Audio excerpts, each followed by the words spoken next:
A warning to the IDF soldiers and all soldiers of oppression. To the soldiers of Israel, to the Americans who march beside them, and to every foreign soldier who joins this machinery of death against the Palestinian people, this is a message to you. You have been told you are warriors of light, defenders of your homeland, champions of your people, but strip away the lies. And what are you? You are men with rifles pointed at starving families. You are women in uniform enforcing blockades that starve children of bread and milk. You are not saviors, you are servants of cruelty. You have been raised, indoctrinated, and poisoned with the belief that you are God's chosen, that you alone stand above the rest of humanity, that your crimes are not crimes because they are committed against those who do not bear your blood, your name, your religion. You were told that to slaughter the Palestinian child is no crime because he is not one of you. That to break the bones of the hungry old man is no sin because he does not belong to your people. That to starve a nation into famine, to bomb its homes, to force mothers to watch their children waste away, this is not murder in your eyes, but divine permission. And worse still, you lied to the world by saying you are the most moral army in the world.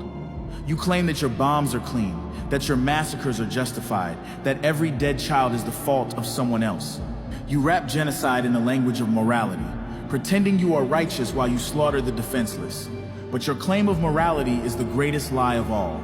For no moral family, no moral people, no moral soldier would take pride in burying children under rubble and starving millions into silence. What greater blasphemy can there be than to claim that God himself has given you license to torture and to kill? You claim to be the children of God, yet you defy the very commandments of God. You claim holiness, but your hands drip with the blood of innocents. You are not serving God, you are serving the devil. Every time you destroy a home, every time you starve a family, every time you kill a child and laugh about it, you are offering your soul to darkness. You are not warriors of light. You are agents of evil. Look at Gaza. Look at the faces of the hungry. Look at the hollow eyes of mothers clutching lifeless babies, their bodies too frail to cry. Look at fathers who wander the rubble, searching for food while knowing there is none left to find. This famine is not nature's cruelty. It is not drought or accident. It is you. It is your checkpoints, your blockades, your bombs upon bakeries, your destruction of fields and wells. It is you starving a people as a weapon of war. And you dare call yourselves human while watching the weakest waste away. What shame could be greater? What humiliation could be heavier? You soldiers carry not honor on your shoulders, but the screams of children who die thirsty under your watch. And still, some of you boast of it. You take pictures smiling over the ruins of the families you destroyed. You write messages on the bombs that crush children. You stand with pride beside burning homes, as though the suffering of the innocent were your trophy. This is not bravery. This is not defense. This is proof that you have lost your humanity. You wear your cruelty as a badge of honor, blind to the fact that it marks you forever as butchers of the weak, barbarian, heartless, arrogant, inhuman, cowards. That is what you have become. And know this, you are hated across the world. From east to west, north to south, humanity despises you. No money in your pocket, no paycheck from your government, no promise of reward can ever justify what you are doing. The blood of children is not a salary. Murder is not a career. Genocide is not a job. And do not tell us you are just following orders. The whole world has heard that excuse before. Soldiers of empires past said the same as they gassed the camps, as they burned the villages, as they chained human beings like cattle, and history spat on their graves. Humanity cursed their names. God cast his judgment on their souls. Do you think your fate will be different? And already, your fate is unfolding before you. Most of you are not returning from this war. Many of you are falling in the streets of Gaza, dying in a land you thought you could conquer with impunity. And some of you, tormented by the visions of what you have done, the children you starved, the families you buried, are turning your weapons on yourselves. Suicide becomes your escape. because you cannot silence the screams that haunt your nights. Even your own souls cannot bear the crimes your hands have written. One day, your weapons will fall silent forever. One day, your uniforms will turn to rags, your medals to rust. One day, you will be stripped of everything you hide behind. You will stand alone, no commander, no general, no government to shield you, alone before the Almighty, alone with the cries of the children you buried. What will you say? That you were chosen? That your flag gave you permission? That your generals promised you paradise in exchange for genocide? That you needed the money? That you believed you were moral?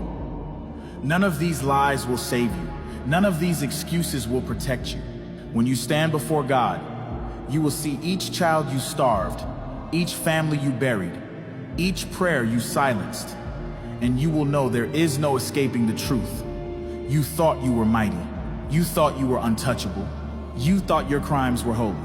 But history will remember you not as heroes, not as defenders, but as cowards who bombed the hungry, executioners who starved the weak, arrogant barbarians who glorified cruelty, heartless and inhuman tyrants who dared to pretend they were serving God when in truth you served only the devil. Your shame will outlive you. Your deeds will follow your children and your children's children, and the world will spit on your legacy, just as it spits on the memory of all murderers who thought themselves eternal. Soldiers of Israel, soldiers of America, soldiers of all nations who lend their boots and their bullets to genocide, stop. Lay down your weapons. See the humanity of those before you. For the graves you dig for others are the graves you dig for yourselves. Because one day when your body returns to dust and your soul stands in judgment, you will face the cries of Gaza. You will face the famine you caused. You will face the children you denied bread, the mothers you made bury their babies. And then you will learn the truth, that you were never God's chosen, but only his test, and you failed. And that failure will not die with you. It will echo across eternity. It will stain your family name. It will burn into the pages of history. Your children will inherit your disgrace. The world will remember you not for courage, not for sacrifice, not for service, but for slaughter, for famine, for genocide, for being barbarian, heartless, arrogant, inhuman cowards who thought money could buy forgiveness, who lied that they were moral, and who in truth bowed not to God but to the devil. And in the end, there will be no applause, no victory, no redemption, only shame. Shame as your final uniform. Shame as your only anthem. Shame as your eternal grave. Barbarian, heartless, arrogant, inhuman, cowards, hated by the world, despised by history, condemned by God, servants of the devil. That is what you are. That is what you will remain forever.